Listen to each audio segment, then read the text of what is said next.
আলেম মুফতি রজব আলী সাহেব, মুফতি আব্দুল মাতিন সাহেব, মুফতি আব্দুল কাইয়ুম সাহেব, তাদের প্রতি এমন ভাবে কুব্যবহার, কু আচরণ তাদের প্রতি করা হচ্ছে, এমন করে আক্রমণ করতে করতে তাদেরকে এমন করে কেলো মোল্লা বলেও তাদেরকে আখ্যায়িত করা হচ্ছে। হয়নি কি? হচ্ছে কি হয়নি? এগুলো করো না। আমি সবাইকে ভালোবাসি, আমি সবাইকে মহব্বত করি, কিন্তু আলেমদের ভিতরে যদি আমরা ঝগড়া ঝামেলা করি, আমরা আলেমরা যদি একে অপরকে সহ্য করতে না পারি, তাহলে হিন্দু, খ্রিস্টান, ইহুদিরা তারা তো মুসলমানদের উপরে আরো চেপে বসবে। কি বসবে না?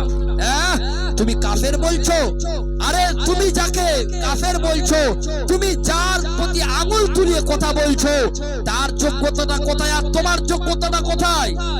তুমি সূরা ফাতিহা পড়তে পারো না, তুমি সূরা কোরআন শরীফ পড়তে পারো না, তোমার কোরআন শরীফ পড়তে গেলে ভুল হয়।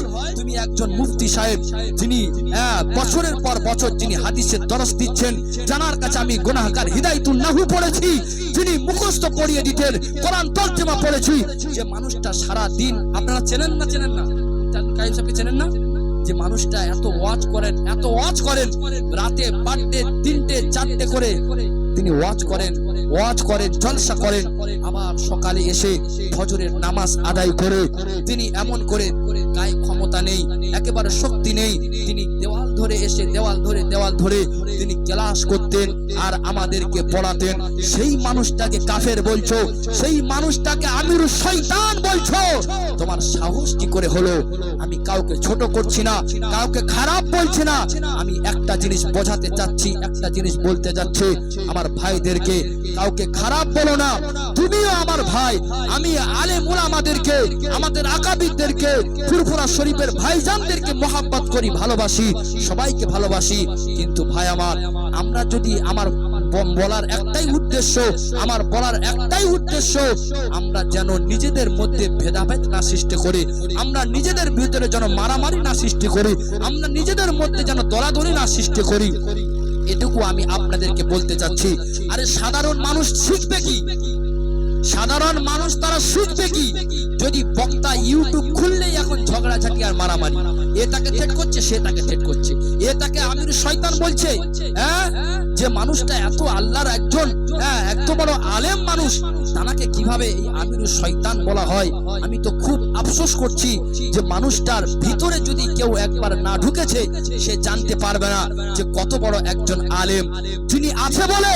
আমি তো মনে করি আমাদের এই ফুলপুরা সিলসিলার হাতিয়ার অনেকেই আছে, কিন্তু তানাদের মধ্যে একজন মুফতি আব্দুল কাইয়ুম সাহেব আমার হুজুর, তিনিও আছেন। তিনি বাতিলদের বিরুদ্ধে প্রতিবাদ করেছেন, ওয়াহাবিদের বিরুদ্ধে প্রতিবাদ করেছেন, তিনি তাবলীগদের বিরুদ্ধে একাধিকবার তিনি বাহাস করেছেন। সেই মানুষটাকে আজ খারাপ হয়ে গেল, সেই মানুষটা আজ পচে গেল, সেই মানুষটাকে শয়তান বলে এমন ভাবে কটাক্ষ করা হলো। আমি তো আফসোস করছি। আমার বলার উদ্দেশ্য একটাই, আমরা নিজেদের মধ্যে ভেদাভেদ করব না। ওয়াতাসিমু বিহাবলিল্লাহি জামিআন ওয়া লা তাফাররাকু। আল্লাহ জানিয়েছে তোমরা আমার রশিকে আঁকড়ে ধরো। যে ওয়াহাবি তাকে থাকতে দাও, যে তাবলীগ তাকে থাকতে দাও, সে তার রাস্তায় সে জানে। আল্লাহ বলেছেন আমি হিদায়াতের রাস্তা ক্লিয়ার করে দিয়েছি, কোনটা সঠিক কোনটা ব্যাঠিক মানুষ জানতে পেরেছে, সুতরাং আর জোর জবরদস্তি করা যাবে না। সুতরাং মানুষ এক হয়ে একই প্ল্যাটফর্মে দাঁড়িয়ে আমরা যদি থাকতে পারি, কোন হিন্দুর কোন জয় শ্রীরামের লোকের ক্ষমতা নেই আমাদের উপরে অ্যাটাক করবে, আমাদের উপরে জুলুম করবে। কারোর বাবার ক্ষমতা আছে? এখানে 5 জন মানুষ বসে আছি বা 20 জন বসে আছি, 20 জনের যদি 20টি মত হয়, 20 জনের যদি 20 রকম যদি মনস্কামনা হয়, তাহলে মতের যদি মিল না হয়, তাহলে ঝগড়াঝাটি থামবে না, ঝগড়াঝাটি আরো বেড়ে যাবে। বলেন বেড়ে যাবে। সুতরাং আমরা আলেম তো আমাদের কাছ থেকে সাধারণ মানুষ শিখবে। আমরা যদি ঝগড়াঝাটি করি, তারা শুনবে কি? তারা শিখবে কি? তারা তো আলেমদের মুখ থেকে তারা জানবে। জানবে যে নামাজ কিভাবে পড়তে হয়, আল্লাহ রাসূলের হাদিস শুনবে। আর তুমি একটা ঘন্টা ধরে প্রতিবাদ করছো, আলেমের নামে গীবত করছো। যারা যোগ্য আলেম, হাজার হাজার মানুষ জামিয়ার, হাজার হাজার আলেম জামিয়া থেকে তৈরি হচ্ছে, আর তাদেরকে তুমি নোংরা খারাপ বলে আখ্যায়িত করছো। সাবধান হয়ে যাও। আমি সবাইকে ভালোবাসি, সবাইকে মহব্বত করি, কাউকে খারাপ চোখে দেখছি না। আমি বলতে বাধ্য হচ্ছি, যেভাবে মানুষ আলেমদের ভিতরে ঝগড়াঝাটি শুরু হয়েছে, না জানি একটা দিন চলে আসবে আমাদেরকে আরো আরো কাফের বেদিনেরা চেপে বসবে, আমাদেরকে একটা রাস্তায় দূরে সরিয়ে দেবে, আমাদেরকে মেরে ফেলবে। সুতরাং আমাদের এক হওয়া লাগবে, তাগুতদেরকে আমাদের অস্বীকার করতে হবে। আমরা আজ নামাজ পড়ি না, আমরা কি নামাজ পড়ি? আমরা নামাজ পড়ি না। আল্লাহ বলছেন কদ আফলাহাল মুমিনুন আল্লাযীনা হুম ফি সলাতিহিম খাশিউন। ও বাপ, এই মাধ্যমিক পাস করলে একটা সার্টিফিকেট দেয় কি দেয় না? যারা ড্রাইভিং লাইসেন্স করতে যায়, মানে যে প্রকৃতপক্ষে ড্রাইভার, সে পরীক্ষায় পাস করার পরে তাকে একটা সার্টিফিকেট দেওয়া হয়, সে ওই সার্টিফিকেটটা দেখিয়ে ছাড় পেতে পারে। এই রাস্তায় যারা আমরা তো গাড়ি ঘোড়া চালাই, পুলিশ অনেক সময় ধরে, তো ওই যে ড্রাইভিং লাইসেন্সটা আমাদের কাছে থাকে, ওটা দেখালে কি করে? ছেড়ে দেয়। তো পরীক্ষা দিলে একটা সার্টিফিকেট দেয় না? তো মুমিন কারা? আল্লাহ সার্টিফিকেট দিচ্ছে কদ আফলাহাল মুমিনুন, মুমিন যারা তারাই সফল কাম হয়েছে। এবার মুমিন কারা? আল্লাহ বলছেন যারা নামাজটাকে খুজুর সঙ্গে আদায় করে তারাই হচ্ছে মুমিন। জোরে বলেন সুবহানাল্লাহ, আরো জোরে বলেন। তাহলে মুমিন কারা? কথা বলেন। যারা নামাজ পড়ে, নামাজটাকে কি করে? খুজুর সাথে আদায় করে। খুজু মানে তুমি যখন নামাজ পড়বে, তুমি যখন নামাজের মধ্যে মশগুল হবে, ওয়াজ অনেক শুনেছো, আজকে বুঝে যাও, ওয়াজগুলো বুঝে যাও, বোঝার বিষয়। আল্লাহ নবী সাল্লাল্লাহু আলাইহি সাল্লাম বলেছেন, যখন তুমি নামাজ পড়বেন তুমি মনে মনে করবেন আমি আল্লাহকে দেখছি। আর তাও যদি তোমার মনে না হয়, তুমি এটা মনে করে নেবে, বিশ্বাস করবে আল্লাহ তোমাকে দেখছে। ও বাপ, যার মনের ভিতরে এই ভাবনা থাকে, আপনি বলেন নামাজ পড়তে পড়তে তার ওই ক্ষেতের দিকে মন যাবে? কথা বলবেন পিছনে বাপেরা, যাবে?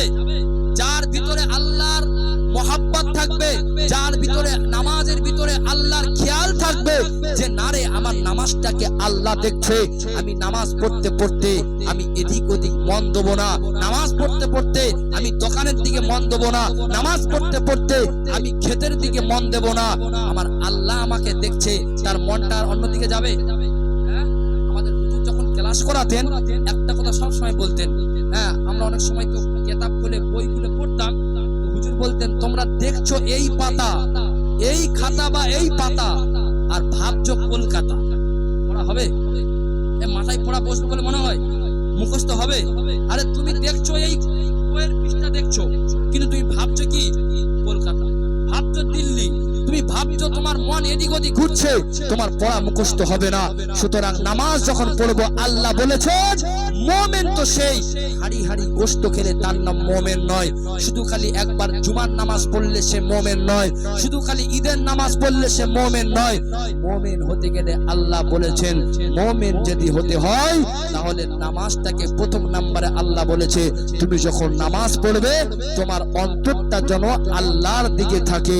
জোরে বলি সুবহানাল্লাহ। এখন অন্তর তো নামাজে আসার দূরের কথা, নামাজের ভিতরে আসলে তবে তো অন্তরটা নামাজের ভিতরে আসবে নাকি? যদি নামাজ না পড়ি, হ্যাঁ, অন্তর আসবে? আর মুমিন খাতায় নাম উঠবে? আল্লাহ বলেছেন নামাজ পড়ো, নামাজের মন যার ভিতরে থাকবে, নামাজ পড়তে পড়তে যার মনটা আল্লাহর দিকে থাকবে, যার ভিতরে খুশু মানে আল্লাহ আমাকে দেখছে, না হয় আমি আল্লাহকে দেখছি, এই মনোভাব যার ভিতরে থাকবে, নামাজ পড়তে পড়তে তার নামাজটা খুশুর সঙ্গে আদায় হবে, আর আল্লাহ বলেছে সেই মুমিন। এখন আমাদের প্রশ্ন, আমরা তো নামাজ পড়ি না, খুশু পাবো কোথায়? আরে নামাজ পড়লে তবে তো ভালোভাবে নামাজ পড়বো, নামাজ যদি না পড়ি, আমরা নামাজ পড়ি না। আচ্ছা বাপ, আমাদের গোনা আছে না নেই? কথা বলবো, আছে। আমাদের গোনা কম নেই, কিন্তু আমাদের বাদরামিও কম নেই, আছে। বাদরামিও বেশি আর গোনাও বেশি। আমরা এত এত এত ওয়াজ নসিহত শুনবার পরেও আমরা সজাগ হচ্ছি না, আমরা ঠিক হচ্ছি না। তার কারণ কি? আল্লাহ নবীর কোনো গোনা ছিল? কথা বলবেন, আল্লাহ নবীর কোনো গোনা ছিল? তারপরেও নবী এত নামাজ পড়েছেন, হাদিসের মধ্যে পাওয়া যায় নবীর কদম মোবারক গুলো ফুলে ফেটে গিয়েছেন, রসানি গুলো ঝরে ঝরে পড়তেন। এক তারিখে আম্মা জান আয়েশা সিদ্দিকা রাদিয়াল্লাহু তাআলা আনহা জিজ্ঞাসা করলেন, ইয়া রাসূলুল্লাহ, ইয়া হাবিবাল্লাহ, হুজুর আপনাকে তো আল্লাহ বেগুনা মাসুম করে পাঠিয়েছেন, আপনার তো কোনো গুনাহ নেই, আপনি তারপরেও এত নামাজ পড়েন কেন, আপনি এত ইবাদত করেন কেন? আল্লাহ নবী কি উত্তর দিয়েছিলেন শুনবেন? একবার তাকবীর দেন তো বাবা, নারায়ে তাকবীর। আর একটু জোরে বলেন না, আর একটু জোরে বলা গেল না? নারায়ে তাকবীর, নারায়ে তাকবীর। তাহলে উত্তরটা শুনুন এবার। আল্লাহ নবী আমার জানিয়ে দিলেন, ও যুবকেরা, ও আমার মুরব্বি বাপ জানেরা, মায়েরা, বোনেরা, মহিলারা, আল্লাহ নবী এতটা নামাজ আদায় করতেন, আল্লাহ নবী এতটা নামাজ পড়তেন, আল্লাহ নবী নামাজ পড়ে পড়ে আল্লাহ নবী কদম মোবারক গুলো ফুলে যেত, আল্লাহ নবী কদম মোবারক গুলো ফেটে যেত।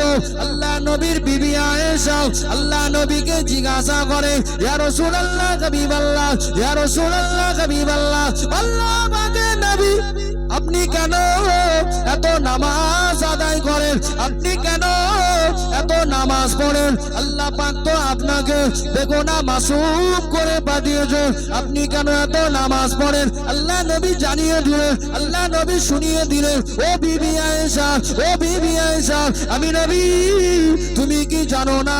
ও বিবি আয়েশা, আমি যখন ছোট্ট ছিলাম, আমি যখন বাচ্চা ছিলাম, ও বিবি আয়েশা, মানুষেরা আমাকে দেখেছে আমি নবী, আমি কখনো কখনো ছাগল চড়িয়েছি, আমি নবী কখনো কখনো তুম্বা চড়িয়েছি। ও বিবি আয়েশা, ও বিবি আয়েশা, আজ তাকিয়ে দেখো আমি নবী, আল্লাহ পাক আমাকে ওই রাখালের ভূমিকা থেকে পারে করিয়ে নিয়ে, যে আল্লাহ আমাকে রাখালের ভূমিকা থেকে পারে করিয়ে নিয়ে তামাম নবীদের নেতা করে পাঠালেন, তামাম নবীদের সর্দার করে পাঠালেন, তামাম নবীদের লিডার করে পাঠালেন। ও বিবি আয়েশা, আমি নবী আমার কি মন চায় না ওই আল্লাহ পাকের একটু শুকরিয়া আদায় করি? আরো জোরে বলেন না। কি বলছেন আয়েশা? আমি যখন ছোট্ট ছিলাম, আমি যখন বাচ্চা ছিলাম, মানুষেরা আমাকে দেখেছে আমি কখনো কখনো রাখালের ভূমিকা পালন করেছি, উট দুম্বা আমি চড়িয়েছি, আমাকে মানুষেরা রাখালের ভূমিকা পালন করতে দেখেছে। ও বিবি আয়েশা, আজ তাকিয়ে দেখো সেই রাখালের ভূমিকা থেকে ফারেক করিয়ে নিয়ে আজ আল্লাহ আমাকে নবীদের লিডার বানিয়েছেন, নবীদের সর্দার বানিয়েছে। আয়েশা রে, আমার কি একটু মন চাই না যে আল্লাহ আমাকে এত মর্যাদা দিল, যে আল্লাহ আমাকে এত সম্মানে সম্মানিত করলো, আমার কি একটু মন চাই না সেই আল্লাহর একটু শুকরিয়া আদায় করি?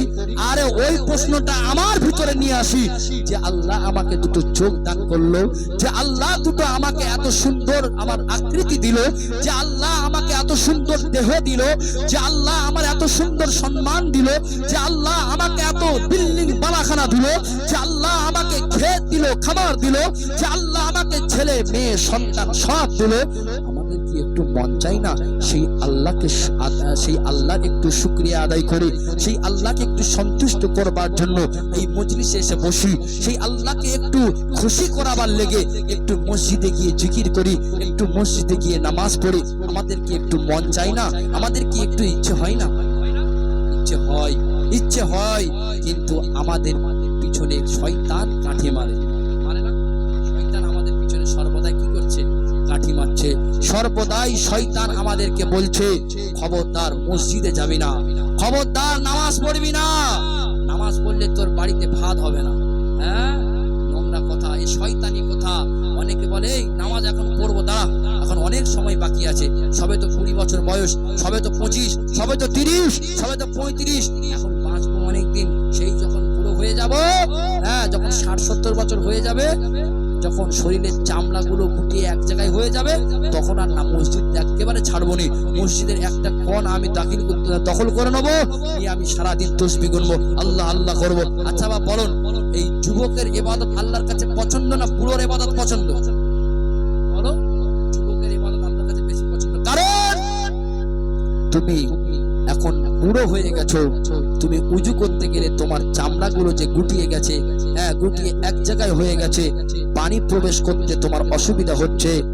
আর যুবক বালের চামড়া একেবারে টাইট ফিট থাকে, তোমার পানিটা ভালোভাবে সহজেই পৌঁছে যাবে। সুতরাং যুবকের ইবাদত আল্লাহ বেশি পছন্দ করেন, যুবকের ইবাদত আল্লাহ বেশি পছন্দ করেন। যুবকদেরকে বলছি, যুবক ভালো হও, নামাজ পড়ো, নামাজ পড়ো, নামাজ পড়ো। আমাদের ভিতরে বেশ কিছু নামাজি আছে, দেখবে এরা নামাজ পড়তে চায় না, আবার বলে আমি ঠিক আছি। বলে নামাজ পড়ে কি হবে, আমার ঈমান আছে। বলে নামাজ পড়, তোরা নামাজ পড়িস তো কি হয়েছে, তোদের ঈমান নেই। এরকম লোক নেই? বলে শুধু খালি তোরা নামাজ পড়িস, তোদের ঈমান নেই। আমি নামাজ পড়িনি তো কি হয়েছে, আমার ঈমান। আপনাদের গ্রামে নেই মনে হচ্ছে, আছে আছে। এরকম মানুষ সব জায়গায় থাকবে, দুই একটা করে। বলবে আমাদের নামাজ পড়িনি তো কি হয়েছে, আমাদের ঈমান ঠিক হয়েছে। আল্লাহ বলছে যারা প্রকৃতপক্ষে মুমিন তো সে যে নামাজ পড়ে আর নামাজে খুশু খুজুর সঙ্গে আদায় করে, সেই হচ্ছে মুমিন। আমি আপনি নামাজ পড়িনি আর মুমিন বলে দাবি করছি আর বলছি আমার ঈমান ঠিক আছে। ঈমানে তোমার জং পড়ে যাচ্ছে, তুমি বুঝতে পারছো না। ঈমান তোমার নষ্ট হচ্ছে, তুমি বুঝতে পারছো না। তুমি ধারণা করছো না। এই সব কথাগুলো, নোংরা কথা, খারাপ কথাগুলো আমাদেরকে একেবারে ছেড়ে দিতে হবে। নামাজ যখন আমরা পড়বো, নামাজে মন আল্লাহর দিকে রাখতে হবে। কারণ আল্লাহর দিকে যদি মন রেখে আমরা নামাজ না পড়তে পারি, ওই নামাজ আল্লাহর কাছে কোনো গ্যারান্টেড হবে না, কোনো গুরুত্ব হবে না, কোনো আল্লাহর কাছে ওই নামাজে কোনো নেকি পাওয়া যাবে না। যে নামাজ পড়ে আবার ক্ষেতের দিকে ভাবে, যে নামাজ পড়ে আবার বিবিবাল বাচ্চার দিকে ভাবে। দেখবেন অনেক নামাজি এমন আছে বাপ, ওরা নামাজ পড়ে ঠিকই, সপ্তাহে একদিন নামাজ পড়তে যাবে জুমার দিনে, সপ্তাহে একদিন জুমার দিন নামাজ পড়তে যাবে। ইমাম সাহেব একবার তাকবীরে তাহরিমা আল্লাহু আকবার বলে সূরা ফাতিহা পড়বেন, আলহামদুলিল্লাহি রাব্বিল আলামিন আর রহমানির রহিম মালিকি ইয়াউমিদ্দিন। ইমাম সাহেব কেরাত পড়ছে আর ও বেচারা সপ্তাহে একদিন তো নামাজি, জুমায় পড়ে, বুঝতে পেরেছেন? ইমাম সাহেব কেরাত করছে আর ও এইভাবে হাতটা বেঁধে শুধু খালি মসজিদে পাখা আর লাইট গুনাই ব্যস্ত। নেই মনে হচ্ছে আমাদের, আপনাদের দিকে আছে? ও মসজিদে পাখা আর লাইট গুনাই ব্যস্ত, ইমাম সাহেব নামাজ পড়াচ্ছে, নামাজে কোনো মন নেই। আবার কিছু কিছু নামাজি আছে দেখবে, আমি বোঝাতে চাচ্ছি নামাজটা এমন ভাবে পড়তে হবে যেন তুমি আল্লাহকে দেখছো। আর সেটাও যদি না হয়, এটা তোমাকে মেনেই নিতে হবে আল্লাহ তোমার নামাজকে দেখছে। এরকম যদি কেউ নামাজ পড়ে, তার নামাজের ভিতরে কোনোদিন গলতি হবে না। আর আমরা নামাজ পড়ি ফ্যান গুনি, আমরা নামাজ পড়ি মসজিদের লাইট গুনি, আমরা নামাজ পড়ি একটা মশা, আমি নামাজ পড়ছি আমার চার সাইডে ঘোরাঘুরি করছি, আমার গায়ে বসেনি, আমার গায়ে বসার আগে ওই মশাটাকে আমরা মার্ডার করে দিচ্ছি। নেই এরকম মানুষ, নেই এরকম বক্তা নেই, এরকম আমাদের নামাজি নেই।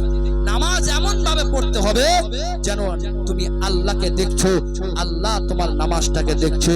সুতরাং আমরা প্রত্যেকে নামাজ যখন পড়বো, আল্লাহ বলেছেন নামাজটাকে যারা খুশুখুজির সহিত আদায় করে তারাই হচ্ছে প্রকৃতপক্ষে মুমিন। একবার তাকবীর দেন, নারায়ে তাকবীর, আরো জোরে নারায়ে তাকবীর, নারায়ে তাকবীর। সকলে আমি গুনাহগার যতটুকু বললাম, বক্তা চলে এসেছেন, বক্তাকে বসিয়ে রেখে আলোচনা করা বিয়াদবি হবে। সুতরাং যতক্ষণ পর্যন্ত আল্লাহ পাক বলালেন কোরআন এবং হাদিস দিয়ে, সকলে শোনা ও বলার চাইতে বেশি বেশি আল্লাহ পাক যেন আমাকে এবং আপনাদেরকে আমল করার তৌফিক দান করে। সকলে বলি আল্লাহুম্মা আমিন, সকলে বলেন আল্লাহুম্মা আমিন।